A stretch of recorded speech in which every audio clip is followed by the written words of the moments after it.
Get home field advantage with the Xfinity 10G network. The fastest internet with ultra-low lag. Even during peak hours, get a strong, reliable connection. With internet this powerful, you can tackle anything. The Xfinity 10G network. The future starts now.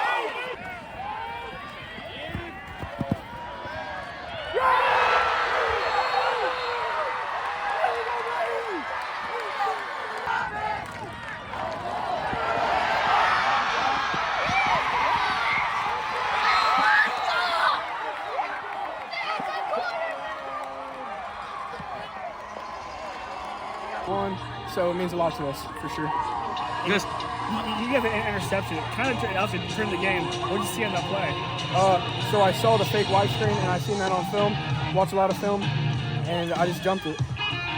The block, that punt, that also changed the momentum of the game. You got the scoop and score there. What was going through your mind right there with all the momentum? You know, you guys had the momentum, and then all of a sudden you're up 21-7, and then 28-7, and then 35-7. What was that second quarter like for you guys? It was electric, honestly. I mean, I didn't expect us to beat them like this, but, I mean, we played our butts off for sure. And that block punt, what did you kind of see when it happened? Well, I saw the block punt, and then it was like a big pile, and I saw the ball. I was like, oh my gosh. Your eyes kind of light up a little bit? Yeah. Was that your first varsity touchdown? No, I got a pick six against Summer Christian. Okay. So, just what was Coach's message to you this week? I know this was your only loss heading into this game, but what was your message from Coach this week? On defense, the focus was to get 6 stops. We got 6 stops in the first half, and that's what led us to this win. All right. What was the difference, you guys, defensively this game versus last time you? That first game you guys had against them was all over the place. They scored 38 points in that game, hold them to 14 tonight. What was your message to your team this week heading into this game? Contain the quarterback. Man, their quarterback makes them go, and he has all year long, and he made us look silly the first time we played him, and that was a big emphasis for us this week, was containing their quarterback with what they – and throw some different looks at him. You know, we did some line studs and blitz a little bit more than we did, and a lot more than what some other teams have against them. And I think that confused him up front some too. Did you want to get him unsettled, like, off platform kind of, and make him second guess what he's doing with the ball? Because it looked like he was second guessing himself a lot. Yeah, I mean, we were showing blitz, bailing out. We were blitzing from depth. We were switching in and out of different coverages, just to frustrate him a little bit because he's a really talented player. Right. And we felt like we had to get him hold on the ball another split second. And like I said, ultimately it comes down to the guy makes plays with his legs, and then when he gets free, you blow coverage and guys get open down the field. So we were able to wrap him up tonight. We didn't tackle him very well last time. You guys want to spy it all on him? Or we did not spy him tonight. We spied him the first time and realized we weren't fast enough to do that. Mm-hmm. We spent a lot of time with our defensive ends this week in terms of it's hard with high school kids because you don't want to take away their aggression, but we kind of took away some of their aggression and gave that up to keep him in the pocket. Did you have delayed pressure on him? It looked like you had a few sacks where it was the delayed pressure. Yeah, we did. Our plan was when we were blitzing, we were going to blitz from depth. We weren't ever going to show it ahead of time. We were going to show late. So the second quarter, you're tied 7-7. Looked like it could go either way, and then Brady gets the interception, and you guys march down the field. Was that the turning point in your mind of the game? Because there it just kind of snowballed a little bit. Or was it the blocked punt? I think it was the blocked punt. Okay. I'll be honest with you. I think it was the blocked punt. If he's 14-7 for their offense is still nothing. Right. That was my fear, was how fast are they going to go down and score, and, how many times are we going to get the ball back before halftime, and, getting the blocked punt. And then, after that we stopped him again and called some timeouts and went down and scored, and then getting the interception right before halftime was really big for us too. Did you sense just the players' just energy level skyrocketed at that quarter? Yeah, they took it personal. Losing to we won the conference. They had one conference loss. It was to those guys, and they took it personal. And I told our kids when we lost, I said, we'll see them again. And they had a great week of practice. That's the biggest thing. The way they prepared this week, they played that way tonight.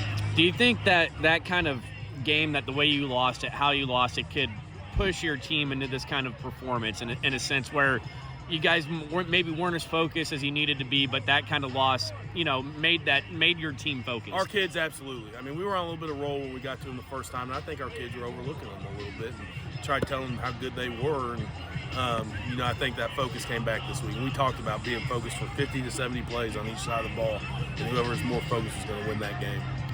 Just talk about Brady Rowe as a player. He had a big game tonight. Obviously, the interception and the block punt return, but he's just all over the place. What did you see from him, and then just how he's evolved throughout the year? He's our backup quarterback. His older brother was our quarterback last year, and Brady is doing some really good things at the JV level, free safety last year, and we really like what he's doing. He's got great vision to the football, coming up on bubbles and making tackles. He's a good tackler. I mean, he's a little ankle biter, but he's a good tackler, and he sees the football. He's got 9 interceptions this year, and he runs that back in for us. And he can go get a pick at any point in time. Garrison ran hard for tonight too. He did. The first 2 or 3 weeks, it was him trying to find himself. In terms of running hard, and he was always a running joke, even in practice. Well, we're inside the 20, time to put Bush in. We don't have to do that anymore. These Garrison's finishing runs, running really hard, protecting the football, and doing everything, which rests Bush for defense a little bit more. Well, speaking of the 2 running backs, you have both of them, and they're both similar size running backs. Yeah. How hard is it for an opposing defense to, in your opinion, to stop 2 running backs that are very similar but yet very different at the same time? With our tempo, and when we go 2 back, we can run the ball either direction. The tendencies kind of go away. But, I mean, it also comes down to how well our receivers block. Our receivers block their tails off, and they take pride in it, and they love it. I mean, I had one come up to me and goes, "Coach, nobody blocked like me." He doesn't care if he gets the ball or not. So, I mean, when you take those receivers and you combine them with both backs, I mean, it's different.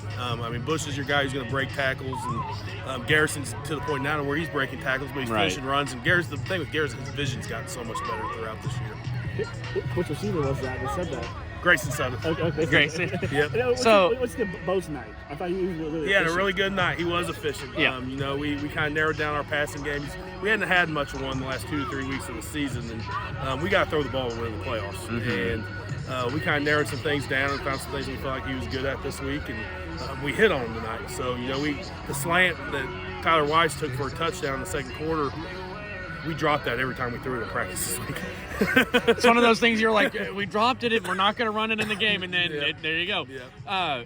Who do you don't know who you get next week, do you? I'm assuming it's Jeff City. Okay. They were up 42-0. Okay, so is that at Jeff then, No, or is it here? here. So, not knowing a lot about Jeff, I mean, I don't know when the last time you ever played him was. A few years ago, I don't know maybe. if Pleasant Hill's ever Played him, so it might be a first-time deal. They are a former state power, but you're talking from the 70s, though. What is it like playing a team like that from? Well, they were a Class 6 school 4 or 5 years ago. Right. So, I mean, with them splitting high schools, they dropped to Class 4, and that's what somebody said. Did you ever think they'd be in your district? And I go, no, I did not. But, they play a really tough schedule. I mean, they play all those Columbia Class 5, Class 6 schools, so it's kind of hard to tell right now. I mean, they're going to come in, I think, 6-4 or 7-5.